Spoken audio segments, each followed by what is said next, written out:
Donc bonjour à tous, bienvenue pour ce premier épisode de la première saison de Le Coin Recherche.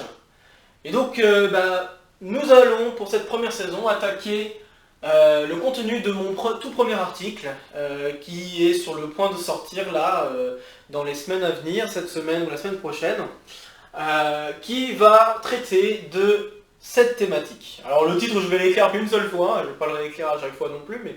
Donc il s'agit de la retrouvabilité de Jordan de certaines catégories de modules sur des algèbres aimables. Voilà, alors plein de mots qui font peur, d'accord? Et bien évidemment le but de cette saison, ça va être d'essayer d'expliquer le contenu de cet article et donc expliquer chacun des termes que vous voyez, retrouvabilité de Jordan, catégorie de modules, ou catégorie, de manière générale. Module, bon je pense que j'avais peut-être déjà émis quelques mots sur ce que cela voulait dire, mais je vais en reparler.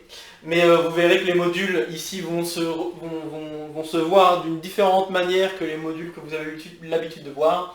Et il va falloir que je vous explique également ce que sont les algèbres aimables. Ok.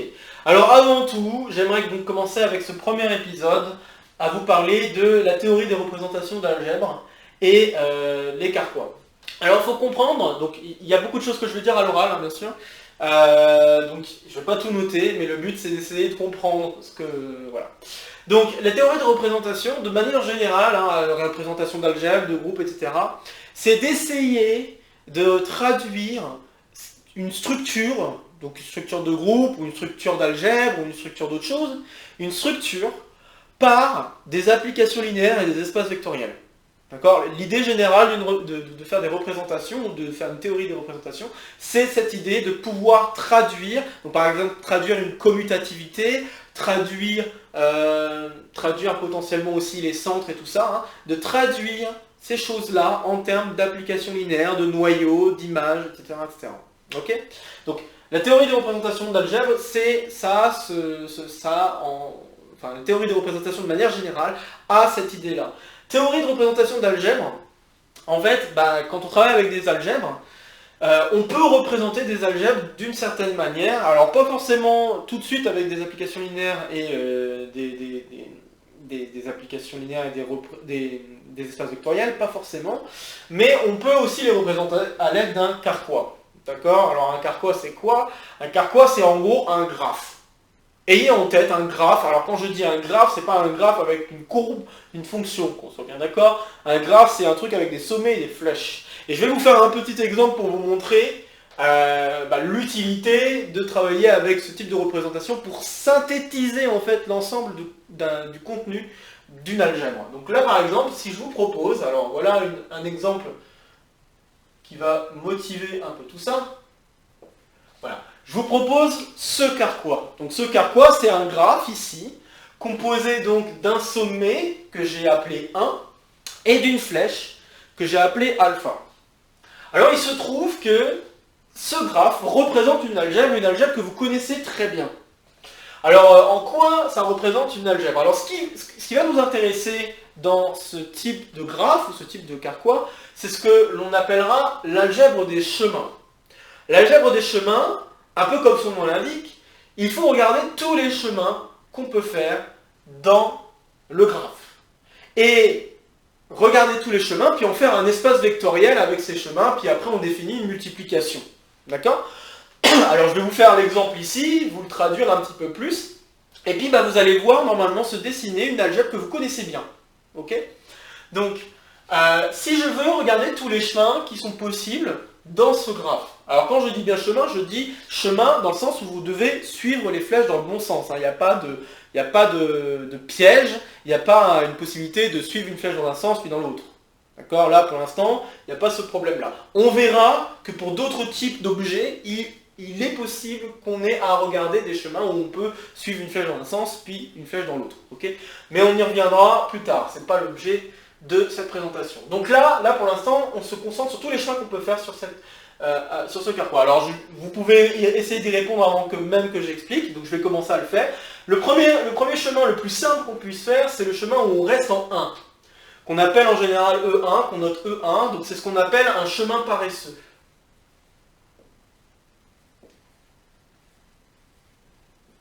D'accord ? Ou trivial. Alors, chemin paresseux ou trivial, bah, c'est un chemin qui reste en 1. D'accord, celui-là, je reste en 1. D'accord, donc je suis en 1 et puis je reste au sommet 1. D'accord, je ne bouge pas, je ne suis pas de flèche. Donc on a E1. Après, ce que je peux faire, c'est suivre la flèche alpha. Et ça me donne un chemin. J'ai alpha. Je peux faire un autre chemin, je peux suivre 2 fois alpha si je veux. Donc je peux faire alpha carré. Remarquez que je n'ai pas écrit E1 alpha ou des choses comme ça. Pourquoi je n'ai pas écrit ça? Bah parce que suivre alpha puis rester en E1, c'est un peu la même chose que juste d'avoir suivi alpha en fait. D'accord? Donc il n'y a pas besoin de dire bah je suis alpha, je reste en E1, etc. Ça ne fait pas des chemins différents. D'accord? Donc j'ai alpha, alpha carré, puis alpha 3, et ainsi de suite. Donc en fait j'ai toutes les puissances de alpha hein, si je veux. Donc je me permets de mettre puissance n pour dire que je fais alpha n fois. D'accord? Ça marche pour tout n entier naturel. Non nul. Ok. Alors maintenant, quelles sont les opérations qu'on peut faire avec ces chemins? D'accord? Donc là, on commence à voir une petite construction avec un élément qui pourrait jouer le rôle d'élément neutre, parce que vous pourrez remarquer, alors il va falloir donner des règles, parce que je parle d'éléments neutres et tout ça, j'avance déjà un peu un peu trop vite peut-être vers l'algèbre, mais il faut comprendre que là, on a le début d'un espace vectoriel, parce que je vous rappelle, comme je l'ai expliqué, l'algèbre des chemins, c'est en fait prendre l'espace vectoriel engendré par tous ces chemins-là. D'accord? Donc ce que je vais faire, c'est que je prends, on va l'écrire comme ça, je vais prendre vect sur un corps K de tous ces chemins. D'accord? Donc ça, c'est ça qui va former mon algèbre de chemin ici.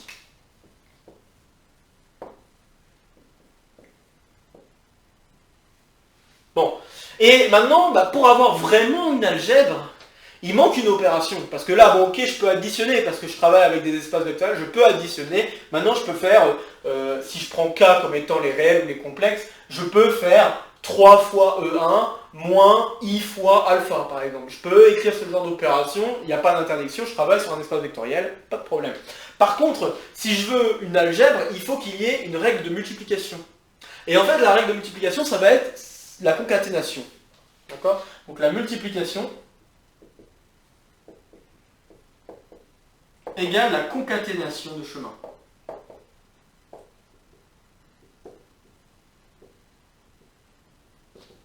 Ok? Donc concaténation de chemins. Alors qu'est-ce qu'on peut faire? Bah, par exemple, on peut concaténer alpha carré avec alpha 4.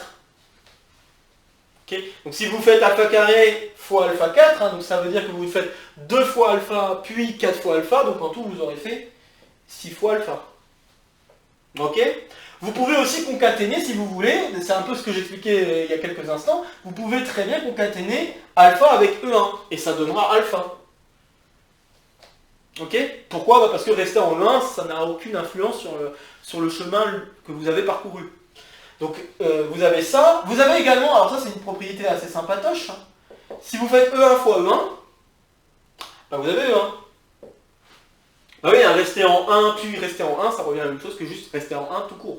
Donc là vous voyez que E1 est un item potent. D'accord?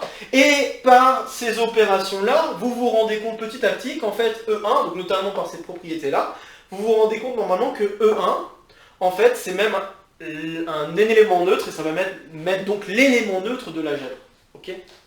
Donc c'est même un peu plus que ça, E1 est l'élément neutre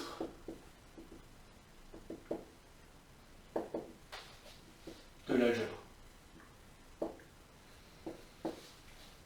Ok? Et puis la multiplication, bah, vous pouvez maintenant vous poser la question, comment je fais la multiplication quand j'ai des combinaisons linéaires? Bah, vous faites comme vous le pensez, c'est-à-dire vous distribuez la multiplication. Ok? Donc quand vous distribuez, je vais faire un mini-exemple juste pour que vous le voyez. Hein. Donc si je propose de faire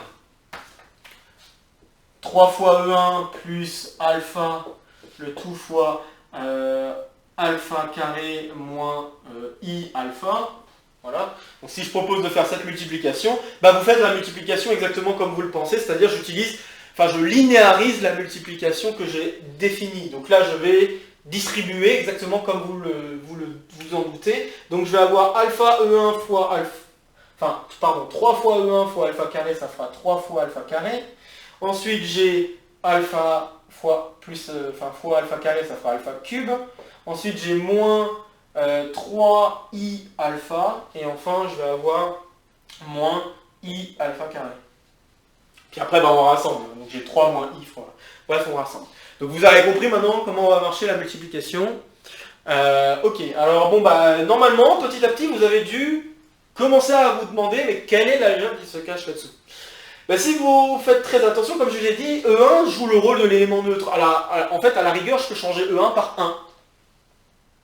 Puis si je change E1 par 1, là vous avez alpha, alpha carré, alpha cube, et puissance de x en fait presque. Vous pourriez changer par des x. Et donc en fait l'algèbre de chemin que nous sommes en train de regarder là, ça correspond à l'algèbre K crochet x. L'algèbre des polynômes. D'accord? Il suffit juste de remplacer alpha par x et mettre en avant le corps dans lequel on travaille. Ok? Donc voilà, alors on travaille beaucoup avec ce genre d'objets, donc les graphes, etc. Et puis voilà, donc alors il va falloir, pour le prochain épisode, que je vous introduise exactement de quoi il s'agit quand on parle de Carquois. D'accord? Mais ayez pour l'instant en tête l'idée d'un graphe.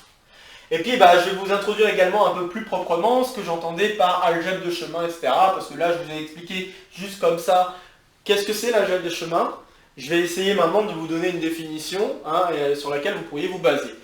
Juste pour vous donner, pour vous garder accroché, je vais vous poser juste une petite question en changeant de graphe. Et puis je répondrai à cette question pour l'épisode suivant. Je vous propose l'exercice suivant. Je vous donne le Carquois, le graphe suivant. Ok? Donc voilà un nouveau graphe. Et je vous demande d'écrire l'algèbre des chemins. D'écrire l'algèbre des chemins.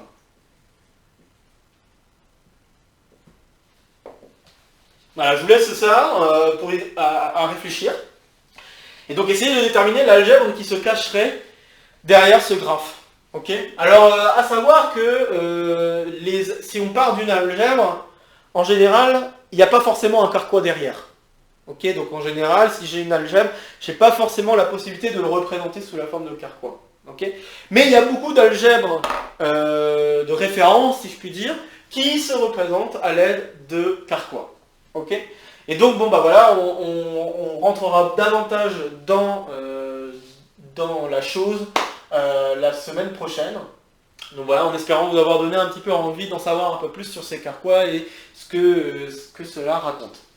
Bon voilà, si ça vous a plu, comme d'habitude, n'hésitez pas à mettre un petit commentaire en bas de la vidéo. N'hésitez pas non plus à liker la vidéo, à partager si vous pensez que d'autres personnes pourraient être intéressées par ce que je raconte.